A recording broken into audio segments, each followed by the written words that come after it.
요한복음 8장 6절에서 11절 말씀 우리 함께 읽겠습니다. 그들이 이렇게 말함은 고발할 조건을 얻고자 하여 예수를 시험함이로라. 예수께서 몸을 굽히사 손가락으로 땅에 쓰시니 그들이 묻기를 마지 아니하는지라. 이에 일어나 이르시되 너희 중에 죄 없는 자가 먼저 돌로 치라 하시고 다시 몸을 굽혀 손가락으로 땅에 쓰시니 그들이 이 말씀을 듣고 양심의 가책을 느껴 어른으로 시작하여 젊은이까지 하나씩 나가고 오직 예수와 그 가운데 섰는 여자만 남았더라. 예수께서 일어나사 여자 외에 아무도 없는 것을 보시고 이르시되 여자여 너를 고발하던 그들이 어디 있느냐? 너를 정죄한 자가 없느냐? 대답하되 주여 없나이다. 예수께서 이르시되 나도 너를 정죄하지 아니하노니 가서 다시는 죄를 범하지 말라 하시니라. 아멘. 예수님께서 성전에서 가르치실 때에 서기관들과 바리새인들이 음행한 여인을 끌고 와서 이 여인을 어떻게 처리하는 게 좋을지 예수님께 물었습니다. 이것은 예수님께서 돌로 치라 하든 아니면 살려주라 하든 어떤 대답을 하시든 예수님을 함정에 빠뜨릴 수 있다고 생각한 그들의 도전이었습니다. 그러나 주님은 대답하지 않으시고 바닥에 무언가 쓰실 뿐이었습니다. 요한복음 8장 6절입니다. 그들이 이렇게 말하면 고발할 조건을 얻고자 하여 예수를 시험함이로라. 예수께서 몸을 굽히사 손가락으로 땅에 쓰시니. 그러자 그들은 예수님의 대답을 재촉했습니다. 그러자 예수님은 너희 중에 죄 없는 자가 먼저 돌로 치라 대답하시고는 계속해서 손가락으로 땅에 무언가 써내려 가십니다. 요한복음 8장 7절입니다. 그들이 묻기를 마지 아니하는지라. 이에 일어나 이르시되 너희 중에 죄 없는 자가 먼저 돌로 치라 하시고 다시 몸을 굽혀 손가락으로 땅에 쓰시니. 이때 예수님께서 무엇을 바닥에 쓰셨는지는 알 수 없습니다. 하지만 너희 중에 죄 없는 자가 먼저 돌로 치라는 예수님의 말씀과 땅에 쓰신 그 글이 거기 모인 사람들의 마음을 흔들어 떠나게 했다는 것은 우리는 알고 있습니다. 먼저 이것은 지난 시간에 우리가 살펴본 것처럼 그 자리에 모인 사람 중에 여자에게 먼저 돌을 던질 자격이 있는 사람, 곧 증인은 아무도 없었다는 의미라고 했습니다. 특히 여인을 끌고 온 서기관들과 바리새인들이 그랬죠. 율법을 수호하기 위해서라는 명분을 내세우고 있으면서도 율법을 제대로 시행하지 않는 그들의 실력과 실체가 그렇게 폭로되었고, 그래서 그들은 그 자리를 떠날 수밖에 없었다라고 말씀드렸습니다. 그런데 그러면 그 자리에 있었던 사람들까지 자리를 피한 이유는 무엇일까? 어쨌든 고발하던 자들이 물러갔으면 상황이 마무리된 거니까 남아서 예수님의 말씀을 계속 들어도 되는데 말이죠. 그렇게 된 이유는 예수님의 말씀을 듣고 양심의 가책을 느꼈기 때문이다. 그러니까 마음이 흔들렸기 때문이다 라고 요한복음은 기록하고 있습니다. 요한복음 8장 9절입니다. 그들이 이 말씀을 듣고 양심의 가책을 느껴 어른으로 시작하여 젊은이까지 하나씩 나가고 오직 예수와 그 가운데 섰는 여자만 남았더라. 이것을 볼 때 한꺼번에 사람들이 쭉 빠져나간 게 아니라 마치 한 사람씩 무언가 깨닫기라도 한 것처럼 한 사람이 나간 겁니다. 그러니까 한 사람이 그 마음에 일어나는 일들을 깊이 그리고 충분히 느끼고 인식하고 의식하면서 그 자리를 떠났다. 이렇게 생각할 수 있는 거죠. 아마도 그들은 음행한 여인이 예수님 앞에 끌려왔을 때 그 여인을 경멸하는 눈으로 쳐다봤을 겁니다. 서기관들과 바리새인들의 요구처럼 예수님께서 돌로 치라 말씀하시면 언제든 돌로 칠 준비도 되어 있었을 겁니다. 그래서 돌을 하나씩 주워 들었을지도 모르겠죠. 그런데 그때 예수님께서 말씀하시는 겁니다. 너희 중에 죄 없는 자가 먼저 돌로 치라. 이렇게 말이죠. 이 말씀은 그 자리에 모여있던 사람들의 마음을 하나씩 흔들기 시작했습니다. 예수님의 말씀은 그들에게 너는 죄가 없느냐? 이 여인을 경멸할 수 있을 만큼 너는 깨끗한 사람이냐? 율법 앞에서 너의 양심은 깨끗하냐? 율법이 소리쳐서 너의 죄를 정죄하고 있지 않느냐라는 질문이 되어서 그들의 마음속에 박힌 겁니다. 그래서 결국 그들은 그 자리를 피할 수밖에 없었습니다. 아마도 그들은 그곳을 떠나는 것이 최선이라고 생각했을 겁니다.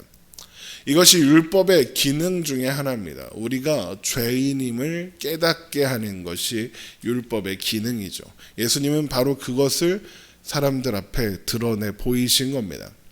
하지만 스스로 죄인임을 인식했을 때, 그래서 양심의 가책으로 흔들릴 때 할 수 있는, 해야 하는 가장 최선의 일은 바로 예수님께 나와 무릎을 꿇고 은혜를 구하는 겁니다.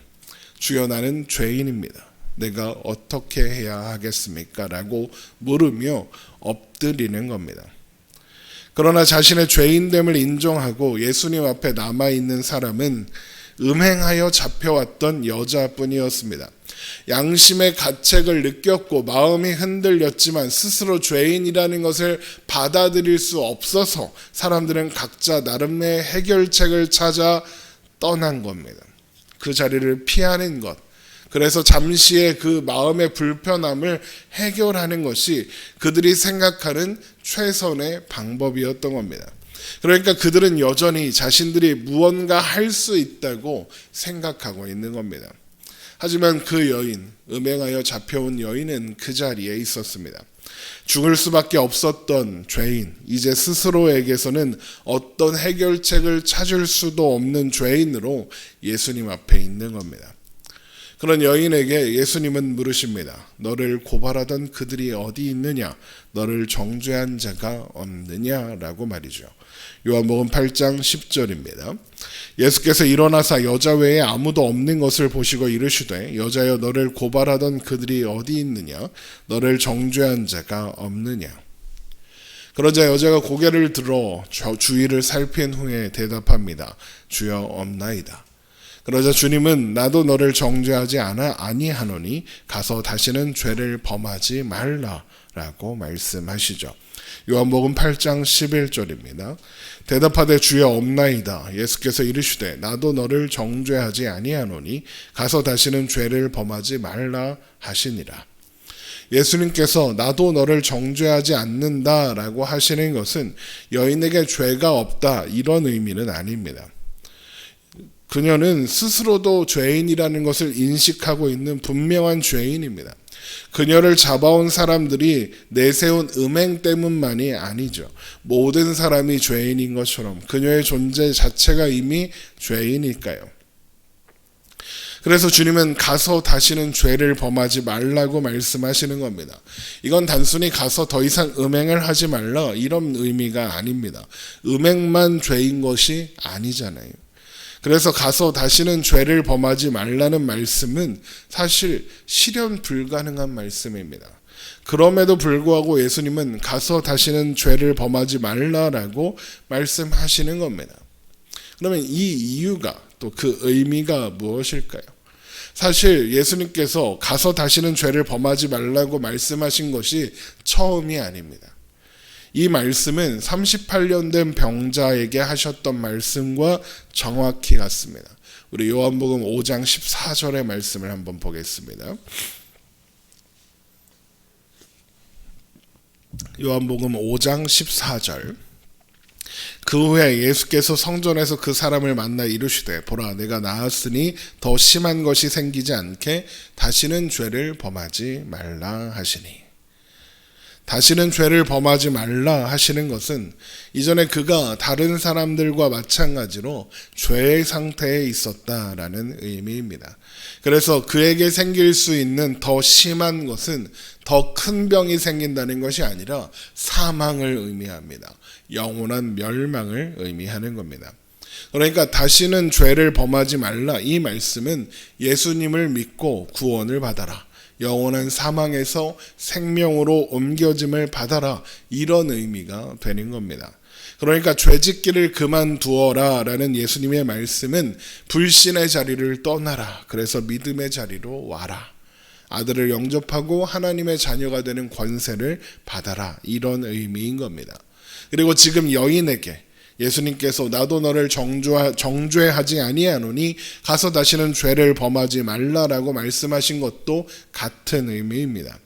예수님은 그 여인을 죄에서 구하시기 위해서 십자가에 죽으실 겁니다. 그래서 그녀가 정죄받지 않게 하실 겁니다. 그래서 다시는 죄의 결과와 그녀의 운명을 결정짓지 못하게 하실 겁니다.